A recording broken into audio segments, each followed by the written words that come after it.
Welcome to the Military Millionaire podcast, where we teach service members, veterans, and their families how to build wealth through personal finance, entrepreneurship, and real estate investing. I'm your host, David Pere, and together with my co-host, Alex Felice, we're here to be your no BS guides along the most important mission you'll ever embark on, your finances. Vehicle 1, you're clear to depart friendly lines. Roger, Vic 1, Oscar Mike. What's up, Military Millionaires? I'm your host, David Pere. I'm here with the one and only Alex Felice, as always. But today we have my friend, Steve Jimenez, on the show. And Steve is a Marine Corps veteran, recently awarded the inducted, there's the word, into the Texas Hall of Fame for entrepreneurs. He runs a awesome organization, a nonprofit, Hives for Heroes, where we're going to dig into what it does, but essentially it keeps vets from struggles with bees, which is really cool. And well, Steve and I met at the GoBundance retreat in Park City 3 weeks ago, but we've been talking before that because obviously as soon as we joined GoBundance, I was like, oh, you're a Marine, I'm a Marine, let's talk. And while we were there, I was kind of overwhelmed by how passionate Steve was about this project. And it was just super cool. And so I was like, yep, we're getting you on the podcast because it's not real estate. It's different. It's cool. And you're not going to come on this show and just like pitch a bunch of crap. You're just going to talk and it's going to be awesome and people are going to love it. And here we are. Yeah, we're just going to have a great time. That's the intro. I'm sure there's probably more to that intro than the fact that you're an entrepreneur and you sell honey, but that's the most importantly, I'm a freaking dad of three amazing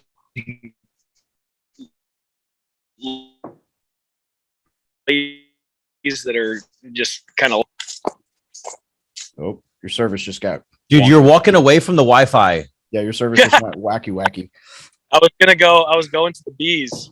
I was going to show you all some bees, but then the Wi-Fi didn't really want that to happen. So. You can show us honey. Next best thing. Bee poop. Bee honey, as we were just talking, just got into the CBD side here in the Texas area. And I was sharing with you that one of my buddies, who's a Navy corpsman, was addicted to opioids. And any corpsman knows that it's readily accessible. And so he got off of that with CBD, and it basically saved his life. So now we have CBD honey at 1,000 milligrams for 4 ounces, which is like unheard of. Really excited about that because it actually serves the community in which we serve. And as you know, I'm very passionate about saving bees and saving vets. Yeah. So give us, well, I guess the 5-minute overview of Steve and your life and how did you get into, so I know Hives for Honey isn't your first venture to my remembrance. So give us like the quick backstory on what got you to where you are now. Yeah, for sure. So I grew up here in Houston, Texas, very like overachieving type, played 3 sports, sang in choir, all state, all sorts of stuff, right? I'm the guy that would sing the national anthem and then put on my mask and be the catcher, right? It was kind of a cool experience.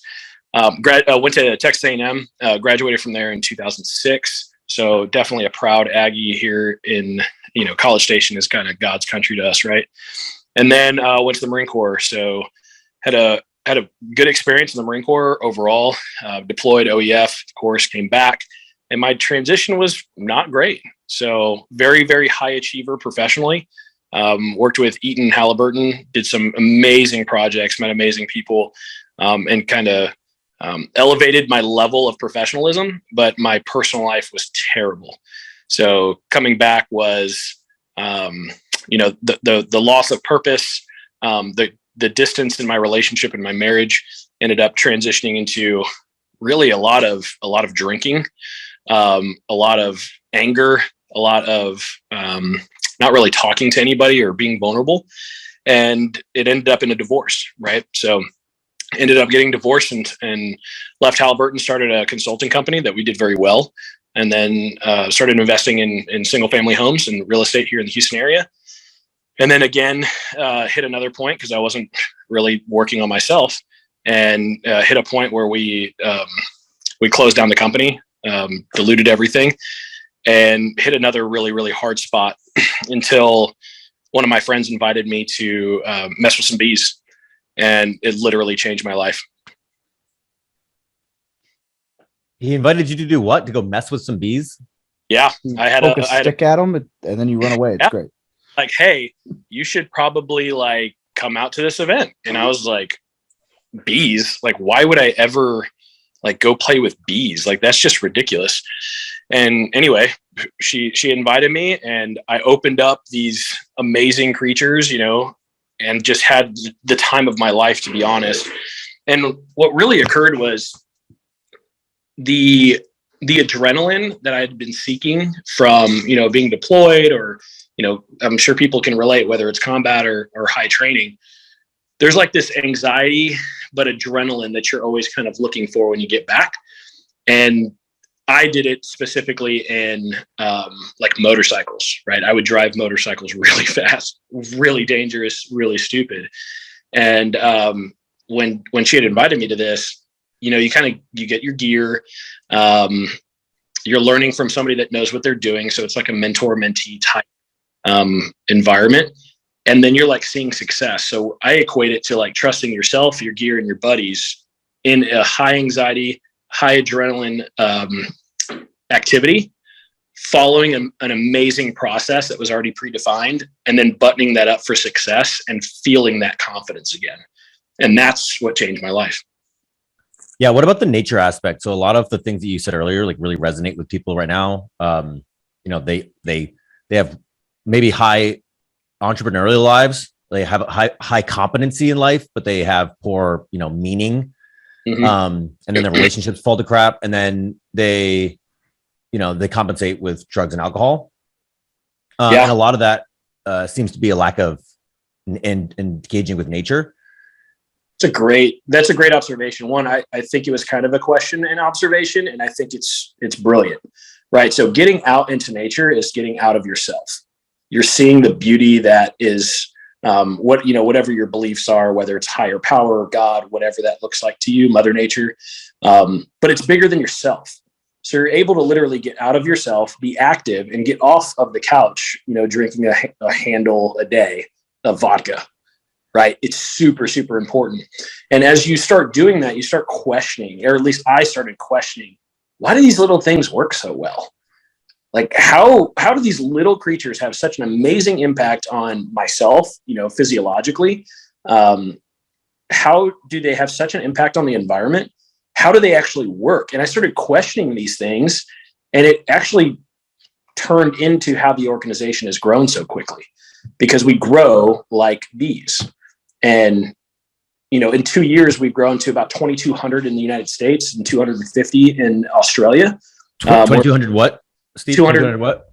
2,200 veterans and mentors in the United States.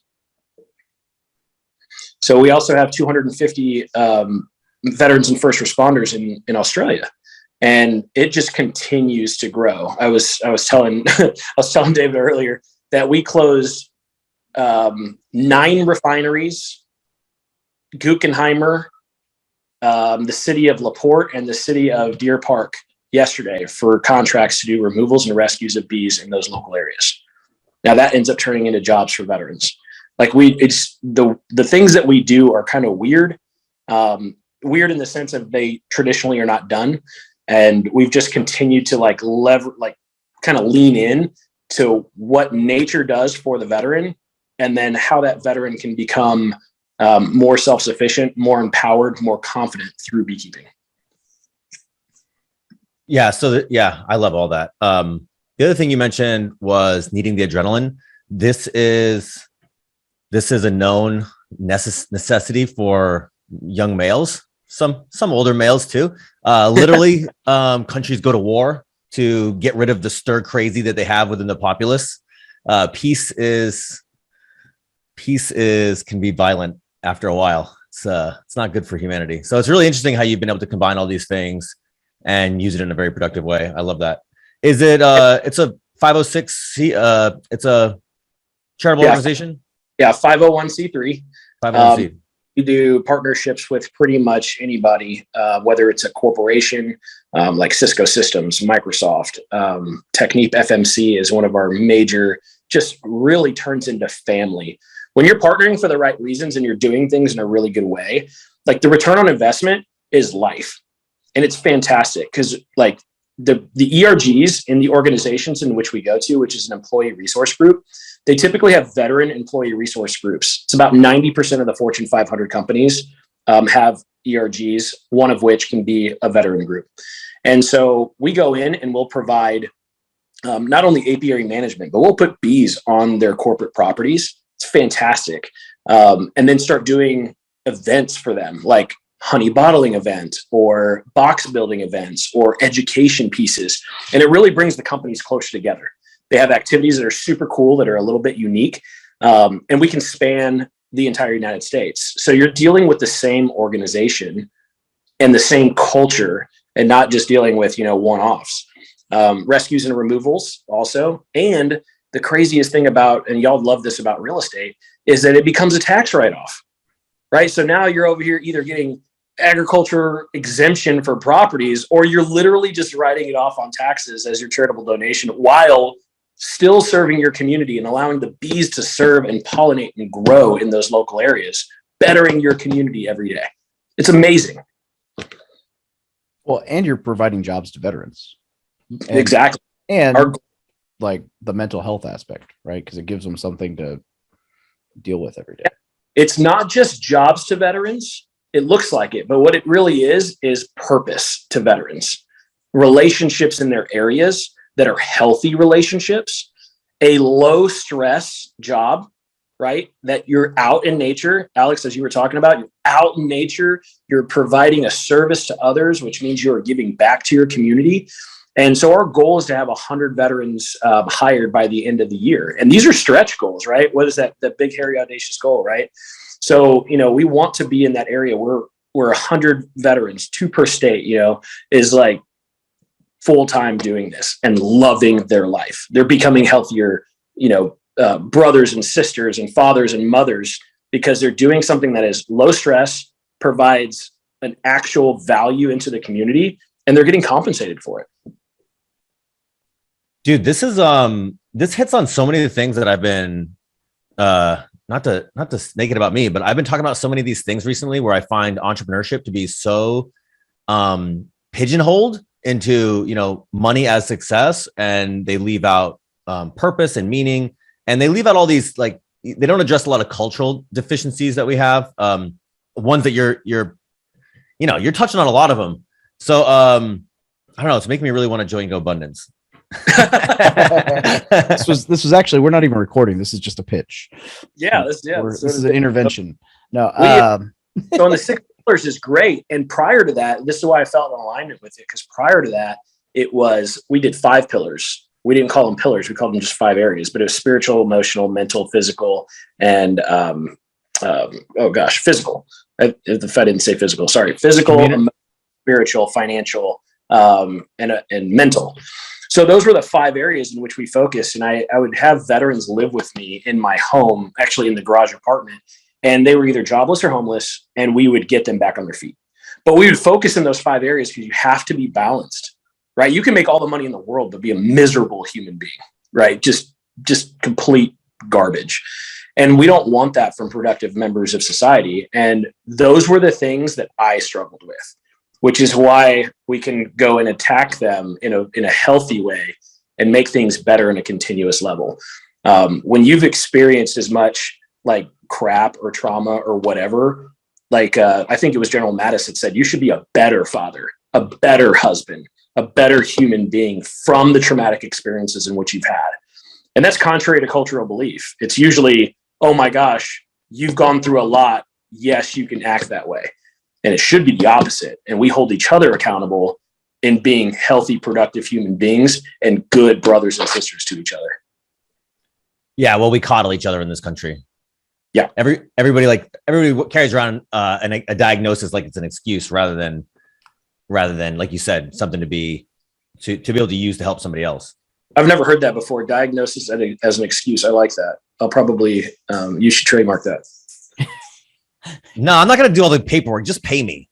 Okay. Well, I have an IP. You heard it here first, guys. Alex is now employed by every time Steve says that. I'm good at riffing off little whips like that. That's really good. How can I donate to you? Can I do that? Yeah, absolutely. So we have hivesforheroes.com. All our information is on there. There's a donate button there. You can look us up on Instagram and Facebook if you want to see the credibility and the things that we're actually doing. Like, go look at it, like it, share it. Make it fun. This is more of a movement than anything else. I mean, we're literally changing the way people see things. We have created the largest network in the world of beekeepers in 2 years. Like, this is a fundamental change in this environment, and it's amazing. There's so many smiles all over the place. But hivesforheroes.com has the links on there. You can go to Instagram, and it's on the link tree that's on there, and you can donate directly there, or just PayPal. Like, at Hives for Heroes, everything. Our marketing and branding is on such a level that I am impressed, and it had nothing to do with me. I mean, we've had amazing talent come through. And you can do at Hives for Heroes on literally every platform, and boom, it'll pop up. Right now. Sorry. One of the things that I want to do, I'm so sorry to steal your podcast, Dave. No, it's one of the things that I want to do this year when I raise capital for big deals, and I had this goal where every time I ask, when I raise capital for a deal, I'm going to ask somebody for an additional 1%, and I'm going to give that to charity. And so I figure this year we're going to raise like $10 million. If I can raise like an additional 1.5%, that'll be a big win. So can I send you a lot? Oh, absolutely. I would like that personally, though, to go like email to email and checks because of the processing fees, because obviously we know that we don't need to make PayPal more money. Yeah, no, I'm not going to send you, more than probably $500 through PayPal. Well, man, I'm thinking out loud as Alex is talking about this side of things. One of the things that Climb Capital is very heavy in fact, probably their main thing going forward is RV parks, which is kind of cool because RV parks, I would imagine, could host a beehive. They could, absolutely. So, like, who knows? Well, you and Jeremy are Go Bros now, so we can have that conversation. Oh yeah, Jeremy Hands is. You would recognize the face. We definitely had some libations in Park City. There were some moments there. Yeah, we kept shutting down the place because they were like, "We're going to close at 9 tonight. You guys go away." But no, you're not. Okay, so not with extra George Washington. Yeah. Let's paint the picture. I am Dave. Wait, George Washington is a $1 bill. Oh, my bad. I thought that was the joke. I assumed that was the joke, and I was like, all right, we're rolling. Yeah, here with this, just sign this with your Herbie Hancocks. I love quoting old movies, by the way. It's like my favorite thing of just like being so off the wall. Chris Farley's one of my favorite, Adam Sandler and Jim Carrey and all the stuff that I grew up with. And I still remember all their lines, right? Like Ace Ventura. But anyway, totally off topic. You're really splitting our demo right now. All right. Okay, so I am Dave, the struggling veteran out of the Marine Corps. Paint the picture for me, what this looks like for me. How do I get involved? I don't understand, like, as though I haven't already had this conversation with you because I didn't know what I was doing and asked you all these questions. So like, what is rescuing involved? What is the beekeeping? Like, I don't know anything about bees. Yeah. And that's you're actually the perfect candidate. So what we've done is our staff has made it super, super simple to be able to get involved. The first thing that you do is go to hivesforheroes.com and you'd not file. Gosh, I'm not like, Secretary of State. But anyway, you go onto the application for either a newbie or a mentor. So in your case, you would go to the newbie one. You don't know anything about bees. Totally good. So you'd go to the newbie one. You'd fill out that application. It's going to go into our database. What we're going to do on the administrative side is connect you with a mentor that's hopefully within 30 miles of you, right? So within 30 miles of you, this gives you an opportunity to lower your cost of entry. So the barrier of entry is super low. We're going to ask you to purchase your suit and your gloves, but not before you talk to your mentor. They might have them available. They might not. You might want a different piece of gear. Depends on you. You will meet with that mentor and they will take you into their yard, which means you're not going to have the burden and responsibility of the lives of the bees on you for the first year. This is highly, highly important because you are going to increase your proficiency super fast within that first year. But if you did it on your own, you'd probably kill them, or they'd abscond. They'd go away. What that's going to do is actually bring a lot of doubt into you. You're going to say, as I did in my backyard when my first hive died, was, damn, I can't even do this, right? I was in a very depressed standpoint back then, right? So it was like, I can't even do this. Why do I exist? Why am I even here? So we want to eliminate that. And we want to connect you to somebody that knows what they are doing. And then in that second year, when those hives split, you'll be gifted from your mentor that split hive or a nuke or a swarm that you have earned. Super important to understand that you have earned that through the work in which you've put in with that mentor. And you're also at the same time, remember, creating a relationship that you didn't have before, which is fantastic in your community. And then in that third year, we ask you to mentor. So be that person for somebody else and mentor the next one coming up. We're into our third year and we have our first mentors that were newbies. It is so freaking cool. They're super excited. They're still involved and it's amazing. So essentially all you do is go to the website, sign up. We do everything else and you show up. That seems pretty simple. and I will say, you and I talked last week because I called you out of the blue because I was riding along with a friend who was trying to tell me I should get a beehive. And he said the exact same thing. He killed his first hive and felt terrible. So, and from what I understand, having talked to a few people or heard a few people talk about this over the last couple of weeks, killing your first hive is almost a rite of passage if you do it on your own. It seems to be a very common thing. It's very common and it's unfortunately extremely emotional. And if you're not in a right state to actually get that, I mean, think about like getting, and this is not by any means the exact metaphor, but thinking about getting a dog and then killing it. Like that's unheard of, right? Like that's ridiculous. But not to get that's too kind of on what this podcast, but I've done that. Oh gosh. Yeah, it's not cool. Not good. No. So that's the emotional experience in which you would do by yourself, probably in a state in which you are looking for relationships. So we've set it up very smartly. The mentor network is the most amazing people that I've seen in my life. I went to Alabama and spoke at the state beekeeping conference. We had 38 unmatched newbies. Guess what happened that freaking day? 38 of them were matched. They stepped up, man. You know, we'll be in, the same thing happened in Georgia. State beekeeping here in Texas was fantastic, super supportive. We'll be in Nevada next week on the 23rd for their state beekeeping conference. There will be guests there and typically I speak in front of the keynote speaker and just let people know that we exist, right? We're there to get more mentors into the organization because I'd rather have a mentor wait for a newbie than a newbie wait on a mentor, right? It just makes logical sense. So we'll be in Nevada on the 23rd, 24th. And then we'll be in, March 5th is Nebraska. Nebraska, which is massively cool. This has turned in from an idea from Kevin, who just was like, hey, I'd like to do an event that turned into probably 20 or 30 sponsors and donors from all over the country that are big name brands. And then literal beekeeping celebrities like Bob Benny and Ian Stepler and Cayman Reynolds and like amazing, amazing people that are like giving of their time and their talents and their heart to like support the organization. And we're just so grateful.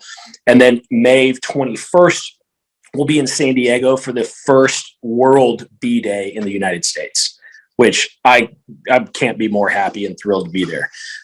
So we just have events kind of all over the place, but we're so decentralized that all that matters in our organization is really one hive, one newbie, and one mentor. That's what we do well. Everything else is overhead. Everything else is just trying to figure out how to do that really well. If you can't tell, Steve is absolutely not passionate about this at all. You can't. You get him going, and it's just like, oh my gosh, bees! I have myself fairly convinced I'm getting a hive soon. So, I actually, to me, it's very interesting. Your passion obviously sells this, but I think when I'm listening to you and it seems obvious, and other people are going to listen to this show and it's going to seem obvious, but I really do think that you're talking about something that we don't talk about on this show very often. And nobody really I'm the one in my social group that talks about a lot, which is like purpose and meaning. And it's not, it's hard to put an ROI on that. And it's hard to put a value ROI on that, but the return, right? The quality of life is actually way more than anything money could come near. Right? It's far more valuable than money, but it's really hard, I think, to sell that, especially in a headline or a quick pitch or a blog post, or, it's just, I find it to be hard to sell that. And so I think people don't do it that much. But, listening to you, it sounds obvious, but it's really, it doesn't happen that much. So I find it to be I don't really know if I have a question so much. It's just a very interesting insight to, like I said, listening to Steve, you're like, this is obviously something he's passionate about. And I'm getting hyped and I want to participate. But generally the things that people want to sell, like you're selling this, are profitable ventures. Yeah. And beekeeping can be profitable, but it's only going to be profitable at scale. And so we get to do that as a collaborative.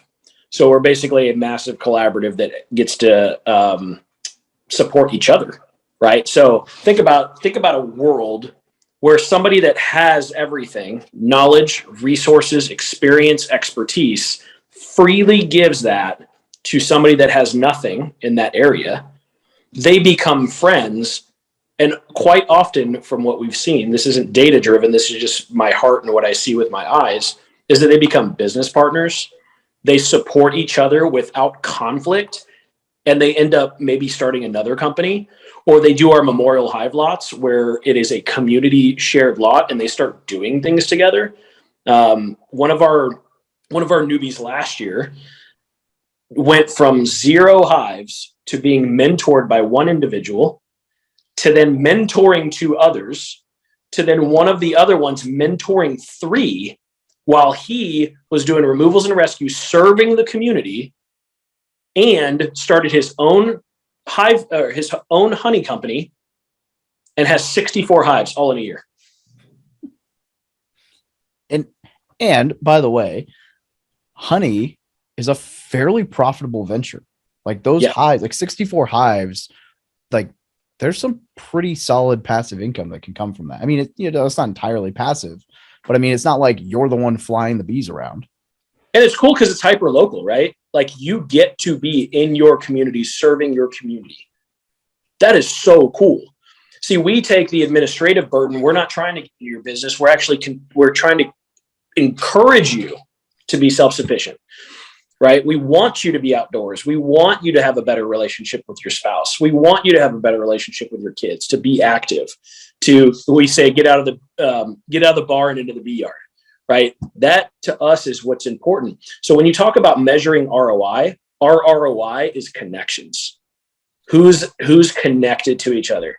It's really hard to put a price tag on it. I can tell you it's about $1,000 per year per veteran in order to do this. Guess what? I don't care. Like, let's go make $10 million. Fantastic. But guess where that's going? That's going to connections. That's going to purpose. That's going to the relationships. That's going to increasing the bee population so we can have a healthier planet. So we maybe start influencing policy and get herbicides, pesticides, and fungicides out of these local areas, which are commonly used, which shouldn't be used, which kill our bees. Those are the things that matter to us. So, when it comes to dollars, we only use dollars as resources.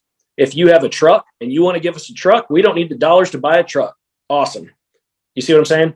It's about I don't want you to I don't want to sound like I'm advocating for the dollar. I'm advocating for the same thing you are. I'm saying it's a harder sell than you make it sound because you're just gushing with passion.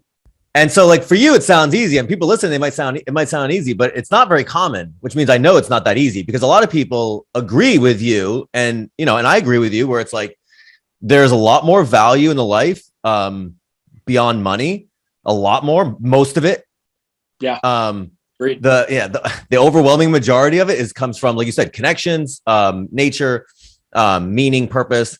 But to you, when you say it like this, right, it sounds obvious, but the fact that I don't think people are selling it, purpose that often, it's it's a very interesting insight, and it's funny that you don't notice, I don't think, because you are gushing, which I love. It's a compliment. It's a total compliment.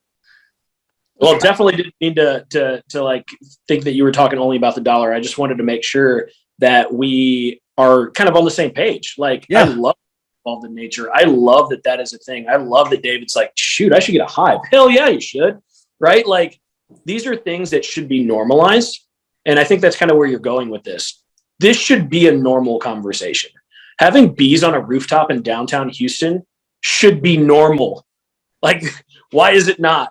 We can support that, right? Why is it not normal for a corporate entity? And again, I was talking about Technip FMC and Guggenheimer, which are amazing partners. They have these in their mission statements, but when they found us, they were like, holy crap, like, y'all really do it. Like, this is like you actually do all the things that are on our mission board, right? And we're like, yes, sir. Yes, ma'am. And they're like, oh crap, this is going to be good. So when we talk about who we are, I think it's extremely important for everybody in the organization to understand we save bees and save vets. That's the bottom line. If it doesn't go to that, it doesn't belong in our organization. The other thing is the healthy transition from service through purpose and relationships. That's our mission right there. So we have our slogan, we have our mission, right? And we're only going to do things, and we empower people purposely. We want you to get out involved, and you can be as creative as you want, as long as it's legal, moral, and ethical. And if you have to ask yourself if it is, it's not. So we're a very, very simple organization. And I think that's why we've resonated with a lot of people, and we're able to scale on the way that we have. Yeah, it's crazy because, like, when you're in the service, right, you're like, oh yeah, no, everybody else struggled with transition. That's not going to be me. Shoot, Nope. I had even convinced myself that, like, because I had this brand and I had a purpose behind this brand, I was going to be golden. And I mean, Alex knows me better than most. You can tell it has not been as smooth as I thought. Now, I think it's been a lot smoother than it would have been had I not have had something to, like a purpose that I was pushing for day in, day out, whatever that kept me, but man, every veteran I talked to who's gotten out has struggled with the fact that your identity was military. It's gone. You were serving something greater than yourself. You don't anymore. And then you get out of the military and you're like, now what? It's like, and it hurts. It's not an easy thing to come back from. So, like, as we're talking about, like, the dollar sign is great, but the purpose and driven, like, have either of you read the book Wild at Heart? Mm-hmm. No, I've read that. Man, I love that book. It's all about, very similarly to this, like, you need adventure and nature, and like there's this like calling to be more. And I just love everything about this. This is exactly why we wanted to have you on the show. Well, it's great. Like, like Ron Ray's the guy that I was talking about up in Indiana, who's done just such an amazing job. David Pere is his new company, right? And his mentor is Bill Wren. We're not an only military organization. A lot of our mentors are civilians, and they want to give back, which is fantastic because it provides a healthy transition, of course, through assimilation, and not just isolating yourself from in the military community and doing the same crap that you were doing the entire time. Right. Which turns into, hey, I don't really feel that good. Let's meet at the bar. Let's drive home drunk. Let's get a DUI. But, that ends up happening. Right. Can we kind of set ourselves up for failure in that case? But digging deeper and going back to the root, right? We want to go back to suicide prevention, right? Real suicide prevention, real activity, which means, us getting onto here this spring onto Fort Hood, one of the largest military institutions in the country, which has the Warrior Training Battalion on there, right? And then we have Camp Atterbury is just another one that happened in Indiana with Ron Ray. So, like, Charles is taking over kind of day-to-day operations for our organization, and he's a retired colonel. Guy's amazing. He loves people. He would never leave somebody behind. That's who he is. That's where that goes. Ron is just so high energy, and he's like, they're just letting me put bees on Camp Atterbury. Great, but they're not letting you put bees on Camp Atterbury. They're letting Hives for Heroes, right? We always have to make sure that the institution is higher than self. And so as we continue to move towards that direction, By no means was he being selfish. He was just excited, right? And so we just always have to keep that forward of the organization is much larger than any individual, but the individual makes the organization. And when we're starting to get into active duty bases, there's a reason for it. Active duty members have PTSD as well, right? They're just not out yet. So when they come back and there's a high level of domestic abuse, a high level of alcoholism, a high level of drug usage, etc., let's catch it before they get out, and then have a community and a safety net in when you PCS or you home a record move or whatever. Now you have Hives there with your buddies that you might not have even known yet that can help you through that transition, right? It's a longer thought process than just bees and bats. It's how do we actually prevent something and how do we make the world a better place? Yeah, and I'm on your website right now. It's really easy to engage with this. So anybody who, it's easy to just be curious and go make some clicks and kind of get this. It seems like it's easy to get this process started, which I love, which is the point. Yeah, there's like right on the homepage, it's like, join or donate, right? Like there's really only two options in our organization. I guess you could partner too, but typically those are higher level conversations. And like I said, we have like a process for that. We'll go through and, we want to train your staff. We want it to be an experience for the organizations that are doing this. So, with corporates, for example, we'll go in and do a honey bottling event after you extract the honey. If you want to, we'll bring enough suits, or you can buy the suits or whatever that looks like. So the people on your staff can come in and go, this is so cool. Like we have the Guggenheimer guys did it yesterday and they were in immediately. So Technip FMC was our initial client. And then Guggenheimer was like, done, national, done. When can you be in Google? Right. Like it was like because they experienced it. It changed their perspective and they got to see what bees do, how they react, and how that impacts the organizational culture, right? If you can care more, man, that makes for a really good organization. What's the stretch goal? How big are you gonna get? And so it's continuously moved. I think we talked previously, GoBro stuff, and that was like $1 million, and I was like, oh my gosh, will we ever make it to $1 million? And let's build a retreat that's like Connex boxes everywhere, so we like feel comfortable. And now, 90 to 95% connection rate, right? We don't concern ourselves about numbers, like how many people are in the org, because literally this whole organization is built for one person. If that changes that person's life, we have succeeded, period. So then we just scale it, right? It's a very simple thing.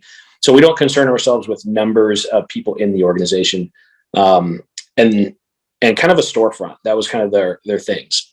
Things have shifted to, no, we will have a storefront by the end of the year. So people can experience that in the city of Houston and come from wherever they want to in order to do so.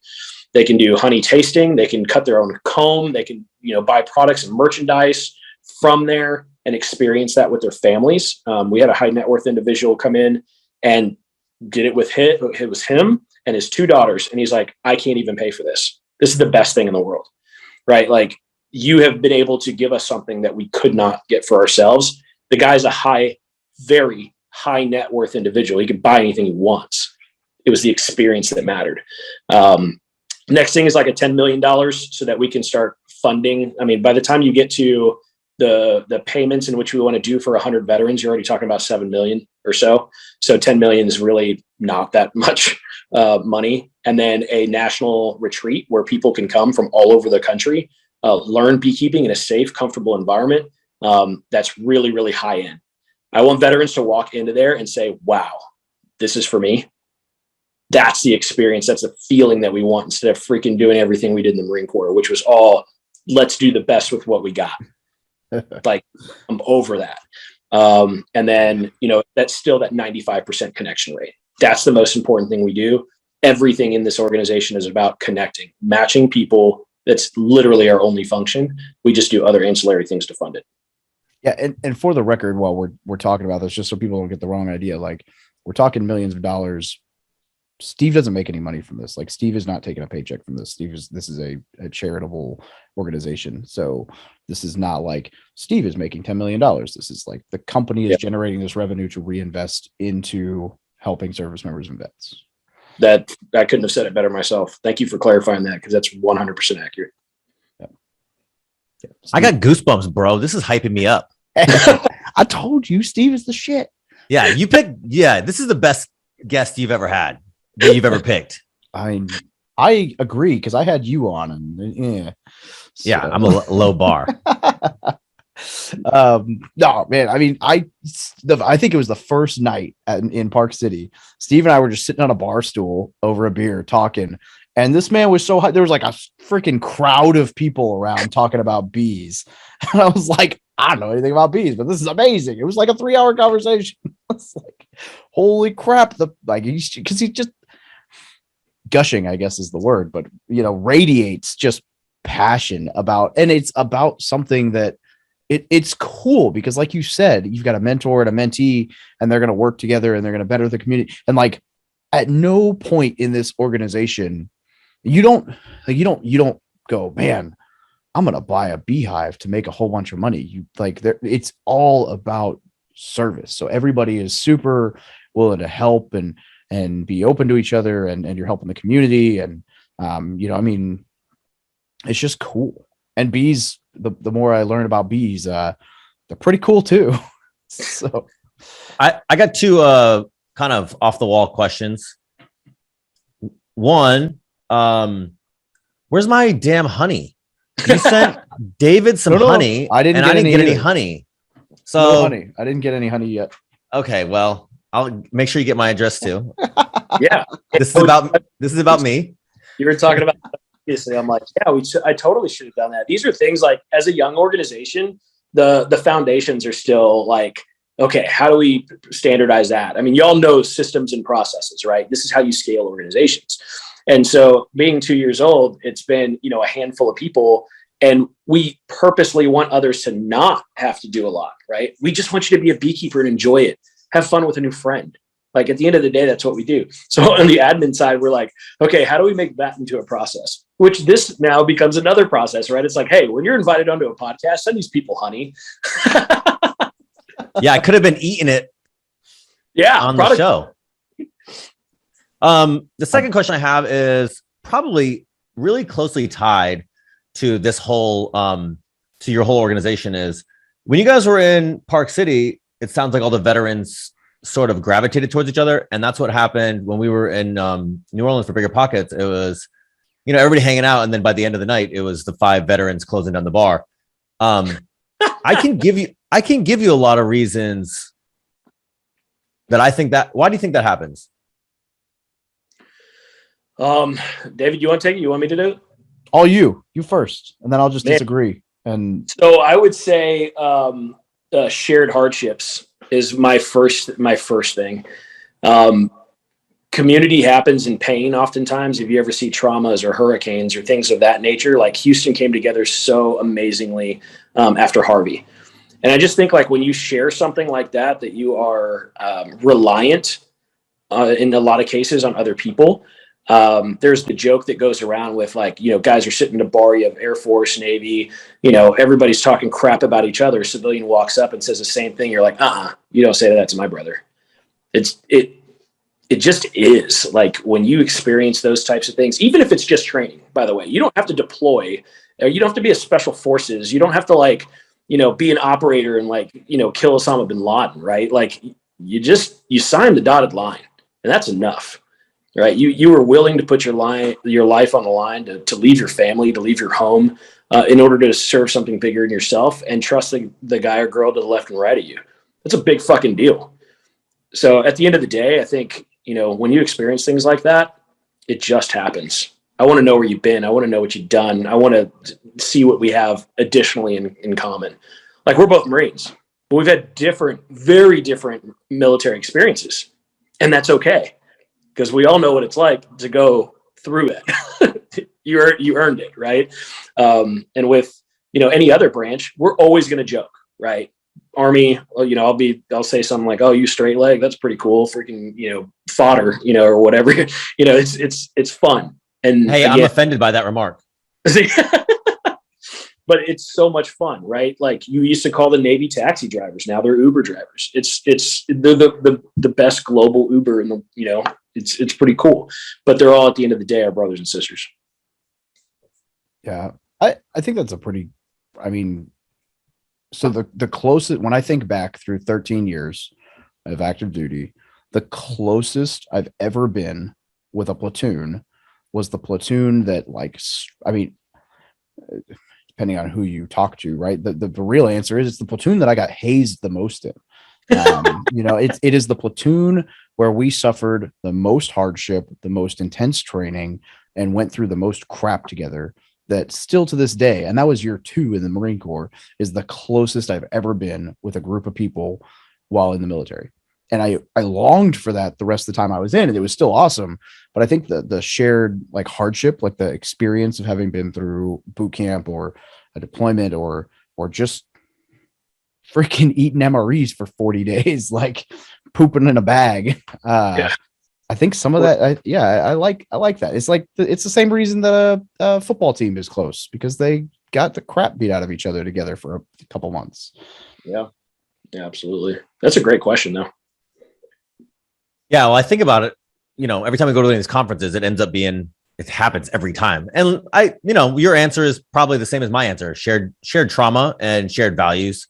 And you have a unique life experience that people don't understand, and so you seek out somebody to understand your background a little better. And so military, it's like, okay, we all kind of got the gist of that was a giant pain in the ass, we all went through it, we can all complain about it together, that kind of thing.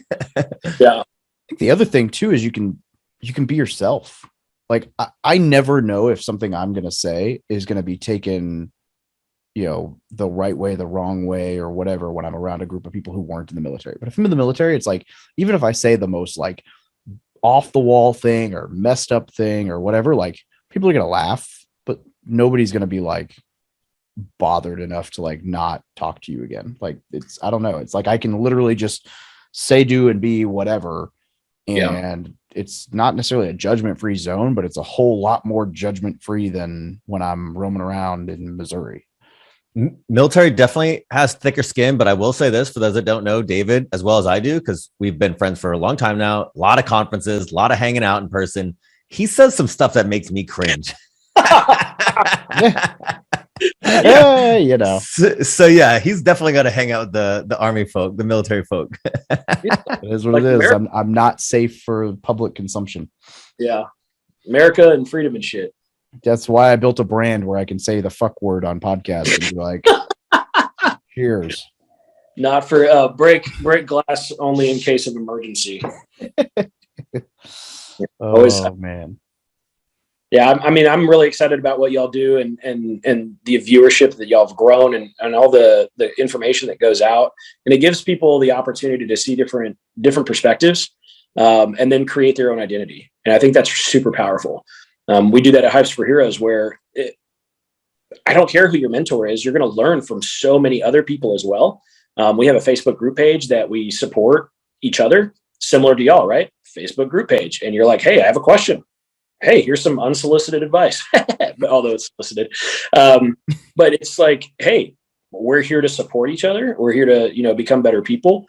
And that's pretty amazing. But you get to create your identity in beekeeping. That's super important. It's super powerful to have your personal experience and not have to necessarily follow the leader, but see the guides that have gone before you and say, oh, I kind of like that. Oh, I don't really like that. I really like that. Because oftentimes, especially in the military, our independence or our individuality is stripped. So we kind of have to get that back. Yeah, the decentralized kind of process or structure really makes it appealing, where you're part of something bigger than you, but it's not all consuming. You still get to be you. Yep. And, we started out in group settings, it just doesn't work. People, people think that it's going to be more efficient if a beekeeper is training 10 people, for example. The problem is the loud guy like me is going to take all the attention, ask all the questions. Yep. And And then the quiet person's literally going to quietly walk away.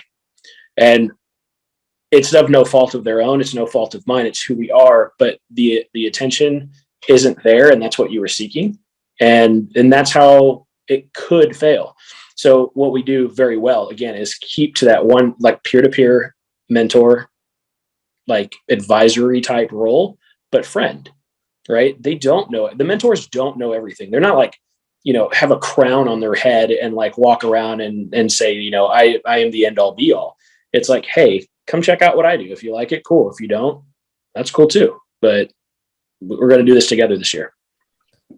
There are a lot of people in our culture right now that are suffering in silence. I talk to a lot of them. I actually most of my content these days is geared towards this problem, where people are, their egos are getting, they're getting isolated by social media, and they don't realize it because it feels social. It's sort of harder to make friends after 25. Especially if you're military, you probably moved and you don't live where you grew up. So you're in you don't have the social structure that you ingrained in the place that you live, like you would if you grew up there. And so people get isolated, and there's lots of egos involved, and it's just hard to go out there and say, I'm going to go, I guess, make a friend. And so I love that this is one-on-one, because you can go and you can say, hey, I'm going to go do this thing, and I'll go get, hey, maybe that person isn't going to be my best friend, but man, you got a good shot, because now you have everything that really meaningful relationships require, which is like, aspect of community, purpose. And I usually use the term like traditions, but you need to have an activity to do together. And so this is like a really good shot for people who are, and I know many of them actually, and they are suffering in silence, and they think they're the only ones, and they feel isolated and alone in our culture. And a lot of it is for a lot of the reasons that we're talking about. And this is a really appealing way for you to go on the internet, find somebody local and say, look, I don't know anything about bees, and maybe I don't care, but maybe I do. Maybe this is cool. I mean, let me go see. And so I really encourage anybody who is having this problem, that I call it loneliness, isolation. It might not always feel that way, or that might not be the way you would describe it, but there's a lot of people who are having this problem of their loss of meaning, loss of community, loss of deep, meaningful connections. And this seems like a really good way to solve a lot of those problems with one email. And so I really want to encourage anybody who is having this problem to check this out. Yeah, you just hit a lot. Like that was like some deep stuff right there as well, but you hit a lot. We are in a cancel culture, right? You can say the wrong thing one time, and all of a sudden, like, you're like, whoa, I didn't even mean it that way. The context is key as well, right? Or the suffering silence is a really big thing, because you consider it weakness and that nobody else is doing it, just like you'd said. So the true strength comes out when you do reach out, and you send that text, or you get on Hives for Heroes, or you get on any support network that's really there for you. I'm not talking about bullshit support networks. Because one of the other things that I learned from like that movie, Social Dilemma, which I highly encourage people to watch, is that we're the most connected, yet the most disconnected we've ever been. And that is a tough statement to like really breathe in. All the access in the world, all the information in the world, yet, you feel alone.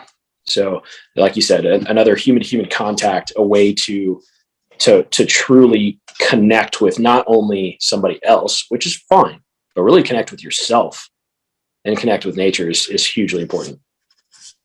Yeah. The internet is fake, and everybody's lying, and it feels social. And you know what? This is why I've actually done very well on the internet, because I sort of treat it as theatrics. But the key component to the internet is that I go off and I meet all these people that I make friends with. I meet them in person. And then the internet then becomes something where it's like, yeah, it's fake when you're online, but then when you meet somebody in real life, now it's real. And so if you only have the one component, though, if you only have the internet, you only see somebody's highlight reel. That's correct. And then you're like, oh, I'm not doing as good as them. And I don't actually, they're not going to tell you online. They're like, yeah, but, I hate my wife, or my kids hate me, or I feel terribly alone as well, or it's a flat out lie, whatever the case, right? There's lots of stuff going on behind the scenes. And even the people with best intentions who aren't lying are lying by omission, by accident, because you can't share everything. And nobody wants you to hear you go online and tell all your woes anyway. So it's a really interesting little dynamic. And then I actually just wrote a whole big piece about this. There's no church. People don't go to church that much anymore. So there's no I'm not a religious fellow, but there's no community. There's no dedicated community anymore. So it's just really easy to get isolated. Really easy to get isolated. Yeah, with a cancel culture, it's only a matter of time till you're canceled as well, right? So the same person that's trying to cancel people eventually is the one that gets canceled, which I just think is ironic and hilarious. But you're right on like that church aspect, the connection pieces that are there, because that's, again, I think you said it earlier, shared values. So whether it's church or anything else in which you're involved in, it's the value piece that you can connect to and with for a larger piece. And as humans, we strive and value for relationships. We want connection. We're not isolated creatures. So, man, you're dropping some wisdom here. I love it. Yeah, I'm not actually that good at real estate. I read a lot of philosophy. The cancel culture, though, you know what's interesting about cancel culture is it's very hard to do it in person. It's really easy to do it online. Nobody who hangs out with me in person is going to cancel me. They're like, oh, okay, Alex, I can look at you and apologize. On the internet, things get taken, stuff gets run with. And so I don't know what's going to happen with the internet. It's a new phenomenon. It's a new phenomenon. I don't know what's going to happen with it, but I have a tendency to feel like it's gonna drive people to more local relationships. And so I think you're definitely ahead of the game on that. I agree with that. Have you ever texted somebody and you're like, have a good day? And they're like, oh, that was rude. You're like, what? I just said, have a good day. And they're like, yeah, but you said like, oh, have a good day. And I'm like, what? Dude, I have gotten into so much trouble with my wife over the years. She answers a question and I'm like, wait, what's wrong? And she's like, what do you mean? Like, I said I would go to dinner. Like, you said, sure.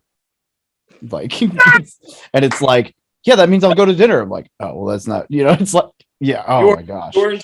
That wasn't very excited. I'll tell you that. That's literally like the last weekend. I was like, it didn't seem like you really wanted to go though. And she's like, I do. And I'm like, oh, this is like me being a total like whiny girl, but I'm like, like I took the text and it was like, so yeah, it's funny you say that. I'm like, that happens. I actually have some really good advice for this. And I've been able to mostly solve this problem for you guys. You ready? I'm rude to everybody most of the time. And then so nobody ever has to worry about where I'm coming from. Most of the time when I text somebody in the blue, I'm like, what's up, idiot? Or, hey, how you doing, ugly? And so we really ripped that band-aid right off. That's so funny. Yeah, it's one of those just weird things. Text is like the worst form of communication, yet we do it all the time. Like everything can be misconstrued. Anything can, have like essentially when I read a text, what I've learned from myself is I'm reading in the tone in which I'm feeling. Right. So if you say sure, and I'm in a good mood, I think sure, ! Smiley face.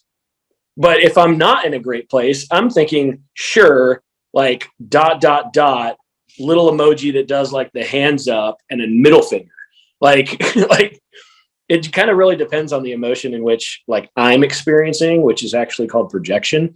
But anyway, you're like thinking of how you are feeling, which is kind of unfair, but we do it all the time. I actually love text. I like voice the least. Phone calls, like if you try to, I'm never going to pick up the phone. I like video for the exact same reason you're saying now. It's like I can, you say something that sounds like it's pissing me off, but you're laughing like, oh, all right, we're cool. Like I can read your body language. Yeah, I would definitely say like on my side, I'm not a phone person either.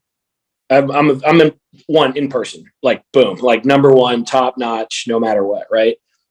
Secondary would be probably that video piece. Tertiary would be text, and voice is really my last one. I think that, and maybe y'all are familiar with this, we talk so much already in our livings, in our normal everyday experiences, that I'm just kind of tired.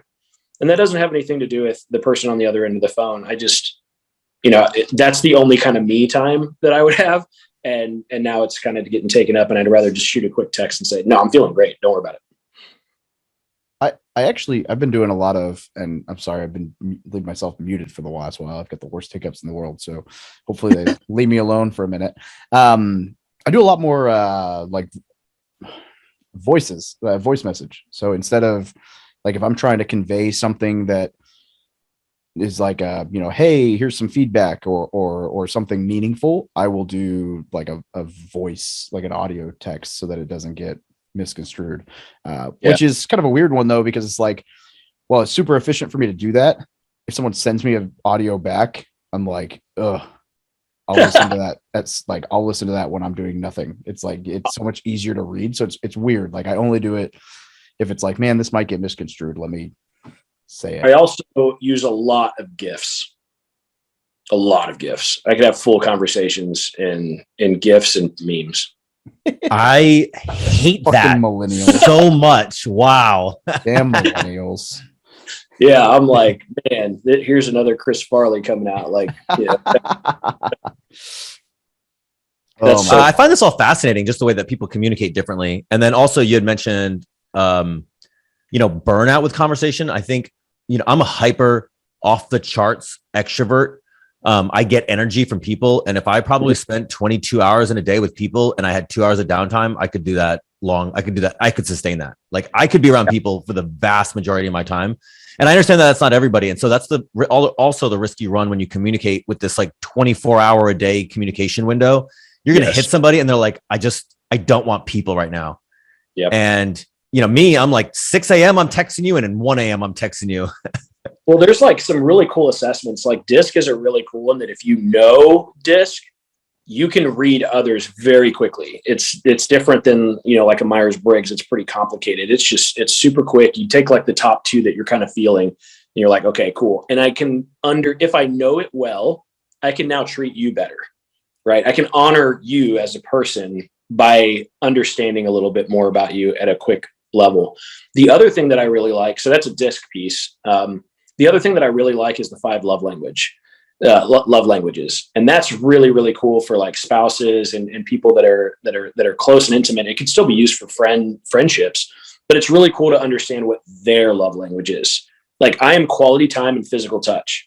That's who I am. So if you get me a gift, I will like almost like be like, why did you do that? If I wanted a gift, I could afford it. I'll go buy it. Right. But like my mom, for example, she sees a gift as I was thinking of you.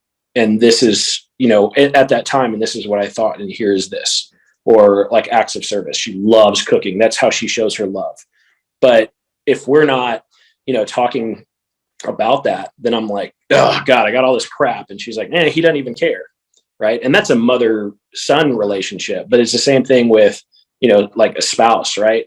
Somebody's doing the dishes and the other one doesn't care. And you're like, man, look how good I did. I did the dishes. I did it for you. That was so cool. And they're like, yeah, but you spend no time with me.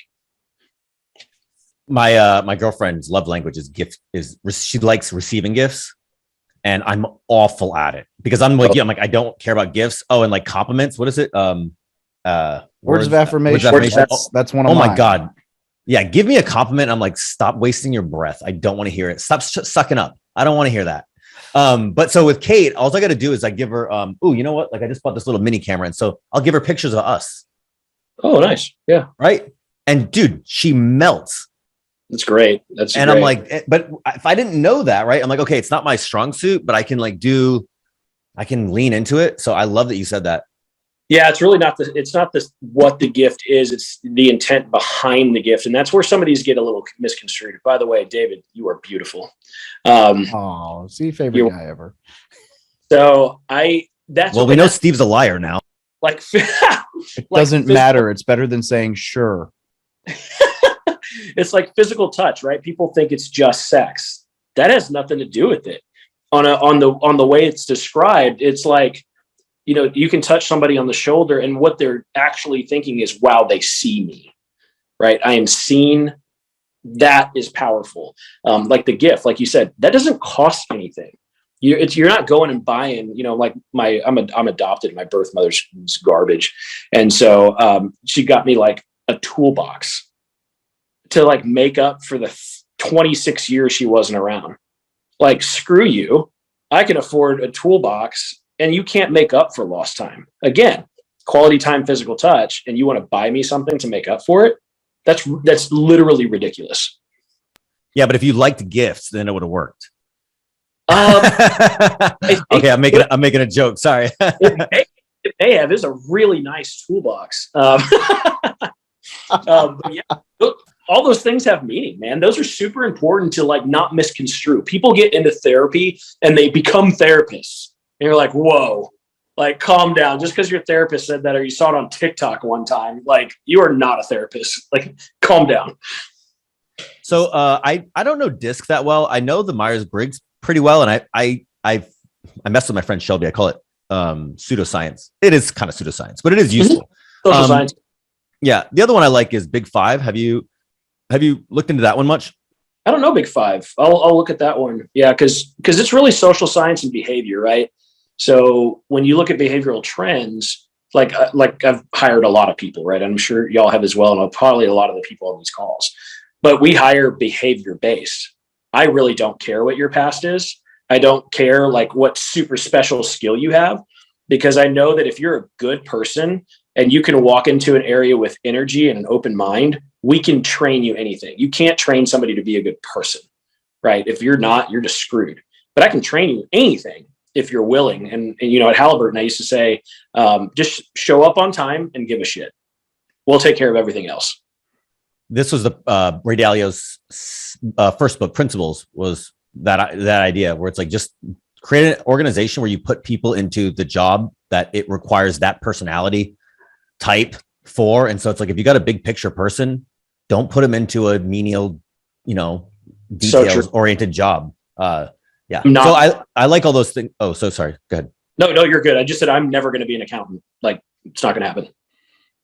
Yeah, I'm a big picture visionary, and I did bank underwriting for a long time, and I liked what I learned, but I also, had to hulk out on my coworkers every once in a while and have a shit fit. Yeah, but you bring up a good point, right? You're in a position, look at it as an opportunity to learn, and then you can lead, right? If you don't learn something, there's no way that you can lead it. Pretend like I'm like a guy that's never beekeeped ever. Yet you grow an organization, like what? That doesn't even make any sense, right? It's kind of like that operator, it's cash flow quadrant, right? It's like going through the SBI, right? You learned as an employee, now you're self-employed. You have the same like business, and you're specialized in that business, and then you become the owner of that business. So you've stepped out massively, and then you invest in those businesses, right? So at least you can walk in, and some people like this, some people don't, but at least you can walk in and go like, okay, no, this makes sense. Y'all are doing the right things. I'm not being cheated, right? But I mean, I think Cash Flow Quadrant is like a sick book, right? Like that's something that can literally walk you through how to become wealthy without a whole lot of noise. I think it's a pretty straightforward book is what I'm saying. That turned me on whenever I went from Rich Dad Poor Dad to Cash Flow Quadrant. Thought it was amazing. And if you haven't got the Cash Flow 101 game, it's actually really, really good. And it teaches you the mindset of being a janitor and being a millionaire, how you can do that by whatever salary it is in which you bring by investing in yourself. Yeah, it's a fun game. I actually have the cash flow game for kids, and I'm going to play it tonight for the first time with my 5-year-old. So that is awesome. It took me, I don't know if it took you this long, but it took me like 6 hours to get through it the first time. Not the kids. Okay. I'm hoping, I'm hoping the kids one's not as complex. We would put like 2 couples, and it was like, oh my God. Now it's like Monopoly, right? It's like 3 hours, but you learn a lot. And I do it with new friends that we either get into business with or are in business and stuff like that. I'm like, have you seen this? And that will be, the charcuterie night with, games.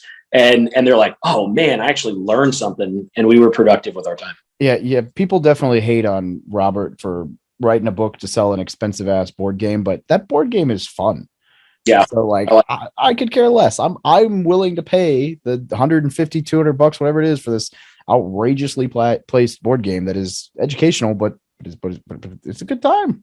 Yeah.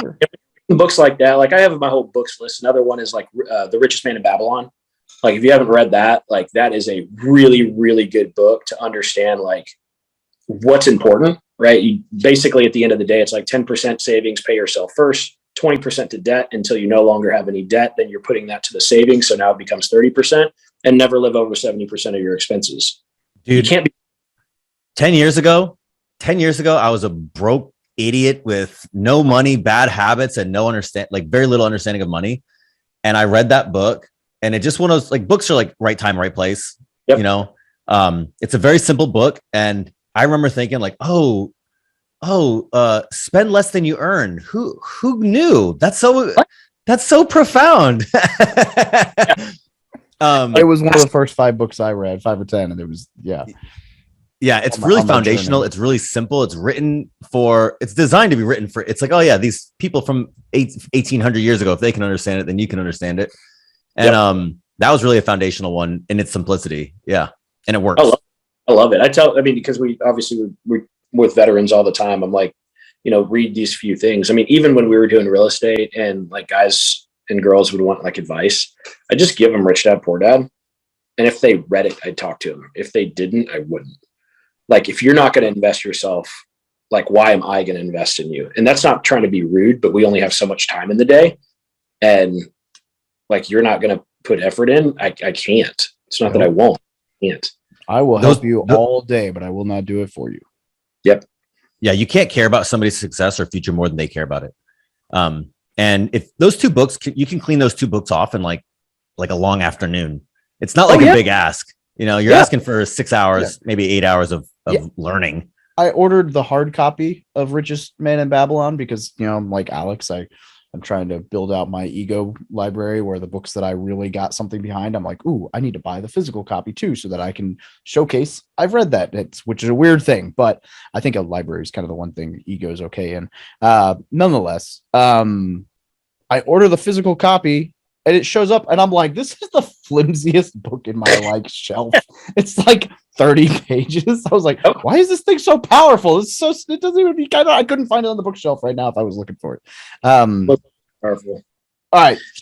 That's a good thing you bring up too, because there's some other thing that I saw recently, which was, don't trust anybody that their TV is larger than their bookshelf.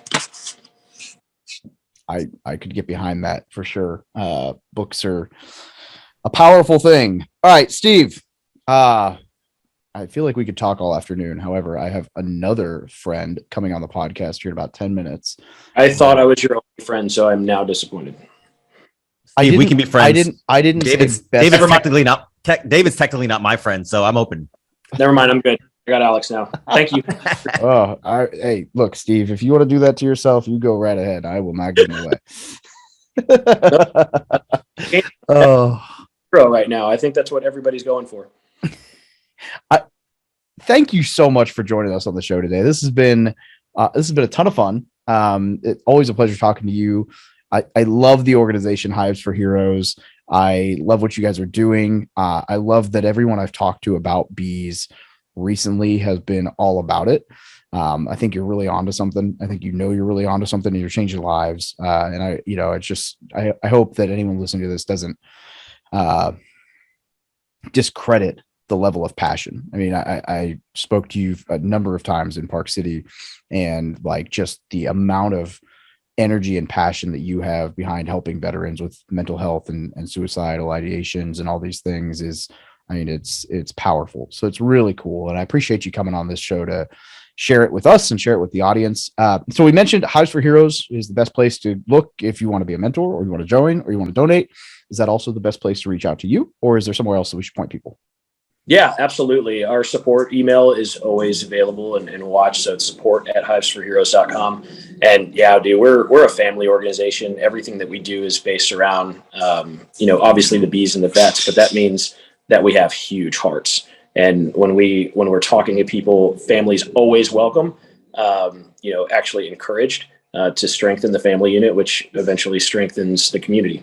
And so anything that you need, reach out. Any questions, any concerns, you want to talk to our CPAs, we'll hand them right over to you.